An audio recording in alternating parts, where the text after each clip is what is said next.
Sa video na ito ay pag-uusapan po natin ang malaking balita tungkol dito kay PiCoin. Bumagsak po itong si Pi ng mahigit 4% kahit na may isang whale na bumili ng 48 million na tokens. Ano nga ba ang ibig sabihin nito para sa atin bilang mga investors at traders ni PiCoin dito sa Pilipinas? Kaya alamin po natin ang buong kwento, ang mga bagay na nakakaapekto sa presyo ni PiCoin at kung ano po ang dapat nating bantayan sa mga susunod na araw. Pero bago po tayo magpatuloy, ay pakibasa na lamang po muna ang disclaimer dito sa ibaba ng ating screen. Nariyan, ano nga bang nangyari sa presyo ni PiCoin ngayon? Kasalukuyang bumagsak po si PiCoin ng mahigit 4% at ngayon ay siya po ay nagtitrade sa presyong nasa mga 0.61 or 61 cents. Ayon po sa technical analysis ay hindi pa rin sigurado ang market kung tataas ba siya or bababa pa siya lalo. Makikita po ito gamit ang tools tulad po ng Ichimoku Cloud at saka RSI or Relative Strength Index na nagpapakita na parang nag-aalangan ang mga investors kung saan ba talaga tutungo ang presyo ni PiCoin. Yan, check na lamang po ninyo yung ating technical analysis dito kanina kay Pi Network.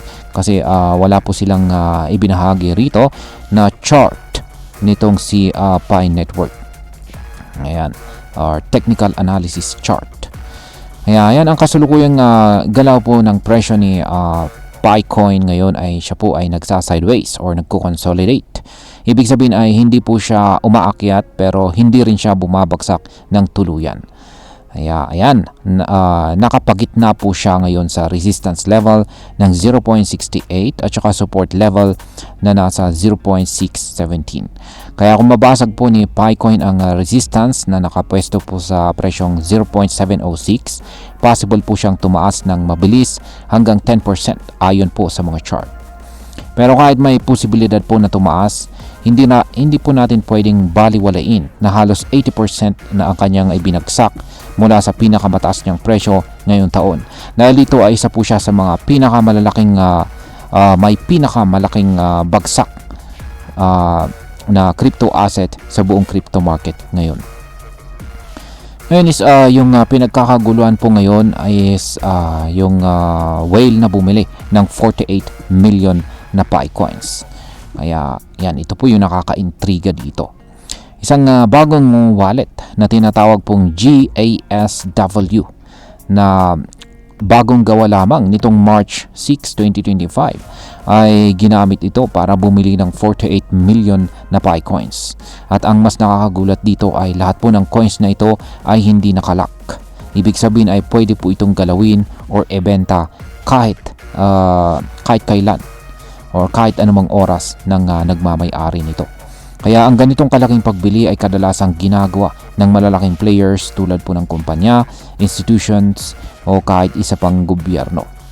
Hindi pa natin alam kung sino talaga ang nasa likod ng GASW, pero siguradong hindi ito basta-basta investor lamang. Kaya ang tanong ngayon ay bakit po siya bumili ng ganito karaming PiCoins kung bumabagsak naman ang presyo? Yan, isa itong sinyales na may malalaking entities na patuloy po na naniniwala na may potential pa rin itong si PiCoin kahit bagsak siya ngayon. Ngayon, ang sunod po nating tanong dito is ano pa ba ang mga positive news or positibong balita para kay PiCoin? Ngayon, bukod po sa misteryosong whale na ito ay may iba pang magandang balita na pabor kay Pi Network. Isa na po dito ang bagong listing guidelines ni Binance. Ang Binance ay isa po sa pinakamalaking crypto exchanges sa buong mundo. At sila po ay naglabas ng updated na guidelines para sa pagdadagdag ng mga bagong tokens. Dahil dito ay umaasa po ang maraming fans ng PiCoin na baka tuluyan na po siyang malista kay Binance sa hinaharap. Kung mangyayari ito, siguradong malaking tulong ito sa presyo at saka exposure ni PiCoin dahil milyon-milyong tao ang gumagamit ng Binance araw-araw. Bukod pa dito, naglabas din ng bagong roadmap ang Pi Network team para sa kanilang migration process. Ang goal po nito ay para ipakita na may transparency po sila at sinasagot nila ang mga concerns ng kanilang community. Pero marami pa rin ang nadismaya dahil kulang po sa detalye ang update. hindi nila sinabi kung gaano karami ang users na hindi pa migrated o kung gaano po kabilis ang proseso araw-araw. At hindi pa dito nagtatapos. Yan, makikisali din ang Pi Network sa malaking event na tinatawag na Consensus 2025. Isang napakalaking pagkakataon ito para sa kanila para i-announce ang mga bagong developments at makakuha ng bagong partners o investors. Ngayon is pag-usapan naman po natin ang posibleng maging epekto nito para sa atin bilang mga Pinoy crypto traders at investors ni PiCoin. Para sa atin dito sa Pilipinas, importante po ang mga ganitong balita.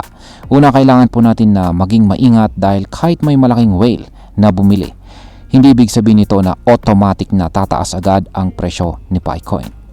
Kailangan po nating bantayan kung anong galaw ang susunod. Halimbawa, kung mabasag po ni PiCoin ang resistance na nakaabang sa presyong 0.706, posible itong umakyat at magbigay ng opportunity para sa mabilisang kita or quick gains. Pero ang patuloy po siyang mabibigo sa kanyang pag-akyat, baka magpatuloy pa siya sa kanyang pagbaba sa kanyang presyo. Ang pag-asa naman na baka malista si PiCoin kay Binance ay isang malaking bagay. Kapag nangyari ito, magbubukas po ito ng pinto para sa mas maraming investors at saka traders na bumili at mag-trade ng PiCoin.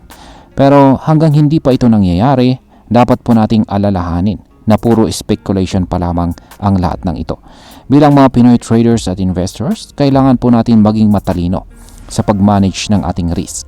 Huwag po tayong basta-basta magpapadala sa hype, lalo na sa mga hindi pa sigurado na balita. Kaya mag-research muna tayo, magplano at maghanda ng ating exit strategy kung sakaling bumaliktad po ang market. At ayan, bilang panghuli, ang masasabi ko naman tungkol dito ay para sa akin ay nakikita ko na may potential pa rin itong si PiCoin, lalo na kung